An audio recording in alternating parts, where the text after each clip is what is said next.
This is Nick Campanella from Taylor Timepieces, and on today's episode of Off the Cuff, we are going to be discussing a really interesting topic that has been crossing my mind, especially in recent months as the market shifts and we get some new news on certain dealers and things in the market, and that is the idea of integrity. My thoughts on the Timepiece Gentleman issue, and just how I think the business has been going in general. I mean, I know that on the previous episode we talked about something very important, which was basically, are these guys legit? Are these secondary market people legit? And hopefully I dropped some knowledge there for you. But today I figured we would be talking about what to do when you cross someone who's not legit, and dispelling those red flags and being able to catch them before you see them. Now, to go into a little bit of that Timepiece Gentleman drama, again, I'm very new to the watch space as far as the YouTube channel goes, but I have met Anthony a couple times through a couple of these trade shows. I'm not sure if he's familiar with me, but just in general, I think that that was a situation where you went in over your head, and a lot of these guys get really greedy, and I think it's one of the few and probably one of the most important things in this business is the idea of greed, and the idea that when the money comes in, these are big numbers. How do you stay your hand and make sure that you are doing the right thing by your customers, by your friends, by your family, and by yourself as well? Because listen, at the end of the day, some of these horror stories that you hear, personally, I don't know how I'd be able to sleep at night knowing that this guy was irregularly taking millions and millions of dollars from his client, and just using it to fund his lifestyle. And again, not to hate on the guy, I don't know him personally very well. I've met him a couple of times, and not only that, but there are a bunch of people who model that behavior as well. I mean, we have another big YouTube, primarily TikTok gentleman who I do know well enough, who I went to school with, and you'll hear a lot of this talk about how much money they're making and what they're doing. And we had a big guy that basically, one of the things that kind of struck a chord with me was they were doing a video and they said, hey, we're gonna buy this watch for this much, and I forgot what the number was, but it was lower. And then when they were negotiating with the dealer, they told the dealer, hey man, I can't do that, sorry, my cost is X, even though their real cost was Y. And granted, I'm not an idiot, he's not an idiot, he's a very successful and intelligent businessman, and anyone who's been in the business world knows that you probably should not be telling your clients the cost on items, because they're going to get upset. They're going to start, not all clients. Some clients are good, and, of course, every client wants you to make money. But once they get in their head, the margins that you actually are making, whether it's a little, whether it's a lot, however much it is, they want you to make less. You could be making $1,000, and of course the client is going to want a better deal for them, or you could be making $200, and the client will nickel and dime you on the shipping. Now, do I think there's anything wrong with that? No, I think the client has the duty to get the best deal for them, and the dealer has the duty to get the best deal for him. Now, where I come in and where I disagree is, if you're gonna lie about something like that, I would just not say anything, because what's gonna happen is either I'm gonna watch this video, or the person you're dealing with is going to watch this video and say, hey, he told me his cost was $21,000. It was actually $19,000. I was trying to give him a leg up and do him a favor, and getting him to 22 instead of the 21 that I wanted. And now I feel less inclined in the future to do business with them. It's interesting that, this entire business, and it's one of the only businesses that I know that deals almost entirely on, handshakes and this idea of mazel. And now what mazel is basically, um, once you make a deal, you say mazel, I say mazel, and the deal is done. As long as that watch comes, in the condition described, and with the contents that, was described to come, in the package, there are, no returns, no refunds, and it's not a buy at your own risk, but it's like, hey, like, I give you my word to buy this item, I give you my word to sell you this item, and we take that very seriously. I think anyone worth their salt, takes it incredibly serious. Because at the end of the day, there are no contracts. There's thousands, millions of dollars moving every day in this business, and you don't know. How do I know that, maybe I'm working with some guy, John, and John comes in and he says, hey, I'm going to wire you $20,000 for this item, and I need to inspect the item first. And dealer to dealer, that happens more often than you think. Not so much often in dealer to end users, but I can't tell how many times I'll ship first to another dealer who maybe wants their client to inspect the piece, who maybe wants to showcase it to the client, so they give you maybe terms or a loan, or they put the watch out on memo for you, and all you really have is that piece of memo saying that they have your watch. There's nothing that's when it comes to payment terms, things like that. When are they going to pay you? How much they're going to pay you? It just says Nick Campbell took my watch on this day, and for the purpose of showing off his client, or showing it off to his client, and that could be risky if you do not come from this sphere of trust that a lot of these dealers come from. And I just find that when dealers break that spear, and they start to do shady stuff in the name of financial gain, or reputational gain, I just think that's such an issue and such a loss to all these other dealers who are trying to grind and do the right thing and do right by their clients. And the one thing I would impress upon you guys is, listen, if you're coming across a guy who maybe is a bad actor in the business, first, let other people know, because it's a very tight-knit group. And of course, if there's any bad actors in the business, the more his name gets out, the easier it is to identify that person and either correct that person's plan of action, or remove that person from the business by basically blacklisting them and saying, hey, you know what, we're not going to work with this guy anymore, we're not going to supply this guy anymore.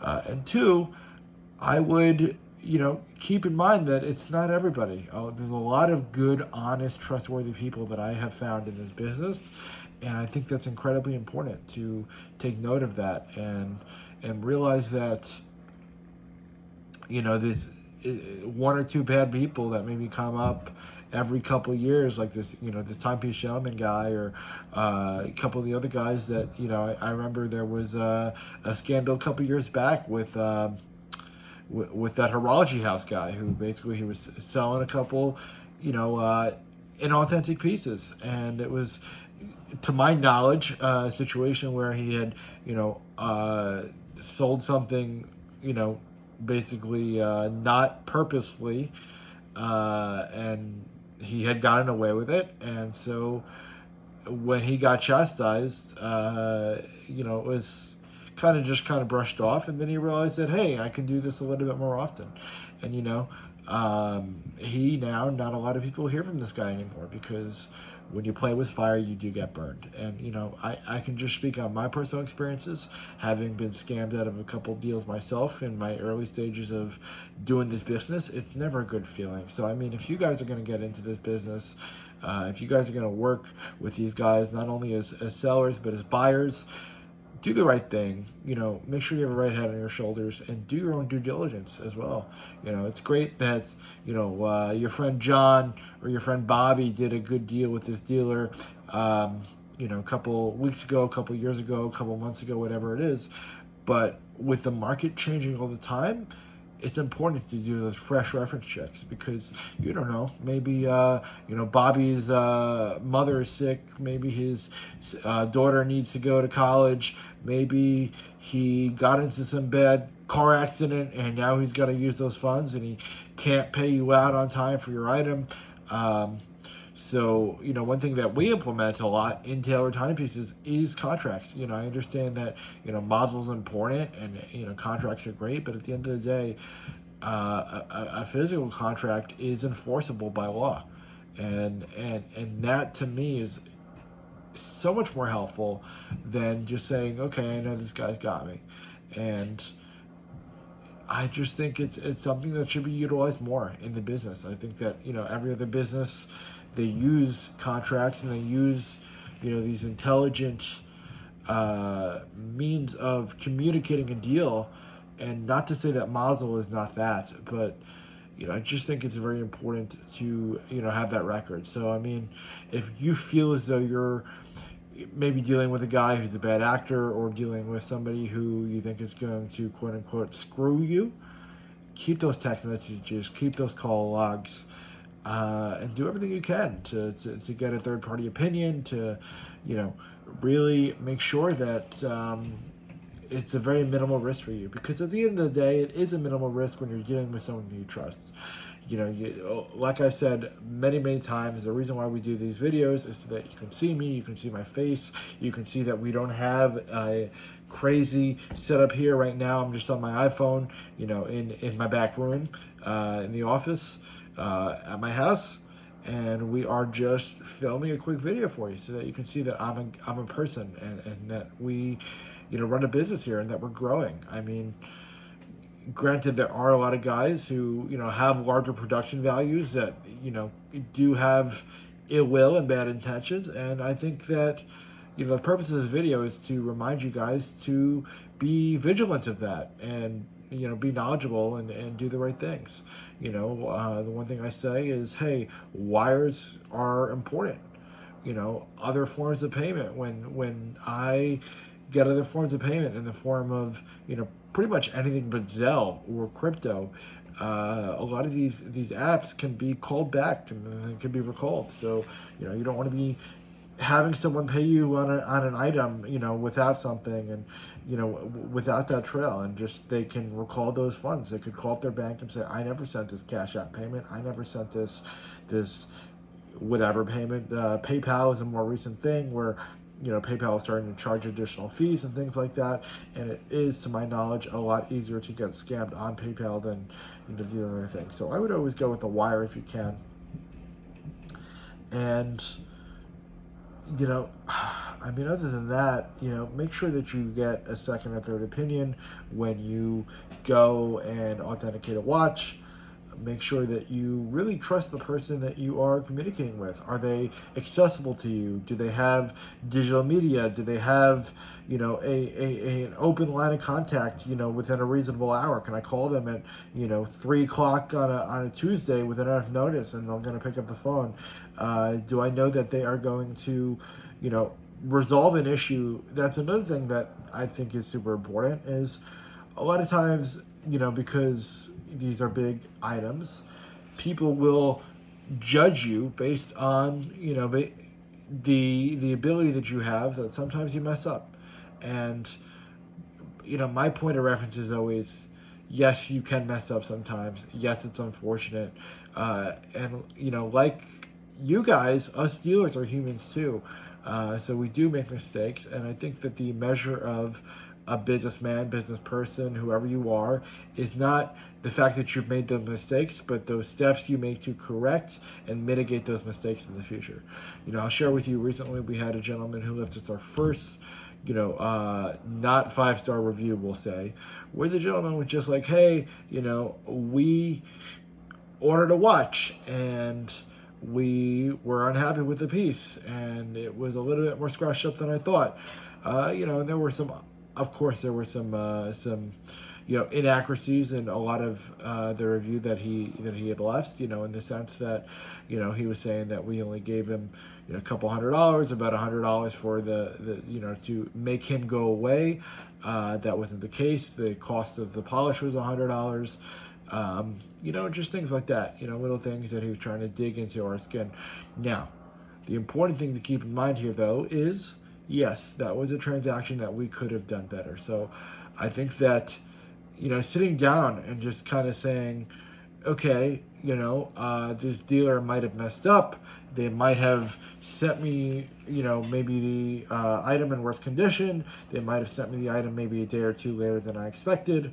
They maybe, forgot to place the card in a lot of these, boxes. I know that a lot of these larger dealers than I, maybe, they sell 10, 15, 20, 100 pieces a day, a lot of these big box dealers. And they'll have, 10 Rolex Daytonas, 5 Pepsis, 3 Tudor Black Bays, a bunch of Omega Speedmasters. And when they're putting all these cards together, sometimes they put, the incorrect card. So what I would say is, in cases like those, recognize them and show a little bit of grace when it comes to that forgiveness, and just kind of saying, hey, listen, this person is not a scammer. This person is someone who's made a mistake, and I'm not going to judge them on the fact that they made a mistake. I'm going to judge them on the fact that they realized that the mistake was theirs, that they were responsible. It's that big Jacko Willing thing that goes around that kind of just says, hey, take that ownership, take that 100% responsibility. I think the name of that book is Extreme Ownership. And just, that's something that we try to really focus on in our business is, hey, if we do a great job, that's on us. If we do a terrible job, we can, make some adjustments as well. So, while these guys like, Anthony and Type Gentleman are extremes, and I don't think that they are, good actors in the business. I think there are plenty of people who are working and are trying to do right by their customers, and I think for the most part a lot of people do give them a chance, and I'm grateful for that. But for those who are a little hesitant to buy online, I would say give those guys a chance. As long as they are very good at communicating, as long as they're honest and transparent in everything that they do, I think that it's very important to give someone an opportunity to kind of fix that mistake. Now, I think what Timepiece Gentleman and a lot of these other guys do wrong is they don't have that level of customer service, or in Anthony's case, he just didn't. He was more focused on himself and his personal goals. And I think at the end of the day, a lot of these dealers forget that it is a service business, so you need to serve. And sometimes you got to bite your lip when a client is unhappy. You got to bite your lip when a client wants a return, or he or she rather has an issue with an item. And so often I'd watch these videos where hey, I don't care if you're unhappy, or oh, hey, this is an inconvenience for us, or blah blah blah. I've seen small video clips of other big dealers that are like, hey, we maybe messed up an order, but it's been a couple weeks, or it's been a couple days, and you didn't bring it to our attention, so that's kind of on you now.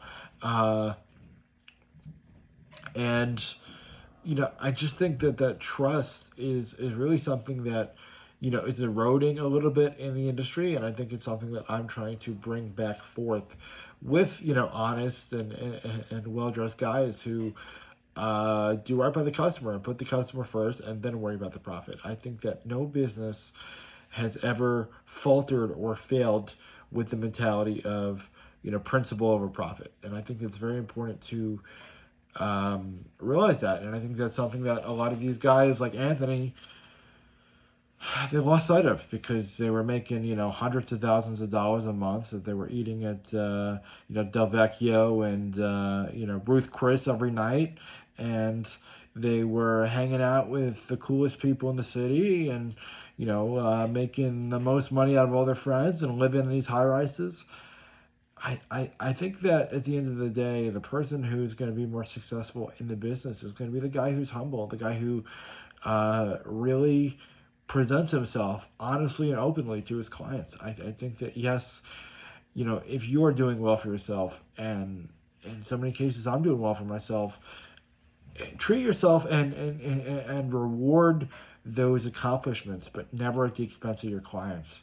So um, again, this video is a little shorter than I had wanted to make it, but it's just that idea of, kind of the flaws that I see a lot of these dealers making, how I would correct those flaws, mentality wise, and basically, a bit of a continuation on the video that I made that basically said, hey, uh, you know, we um, are okay to really, work and really just work with these clients and work with these dealers, and just something that, again, going off of the off the cuff, sometimes I get a little lost for words, but just, the idea that um, it's really fine to work with these dealers, and as long as you are good at identifying those people who have those good intentions and do care for you, and will treat you the way that you feel that you deserve to be treated as a customer and as a person, I don't see anything wrong with buying from the secondary market, and that's why I am heavily involved in the secondary market, and why I have so many friends that I do trust and that I do love working with in this industry. So thank you so much for the time, and hope to speak with you soon. Bye bye.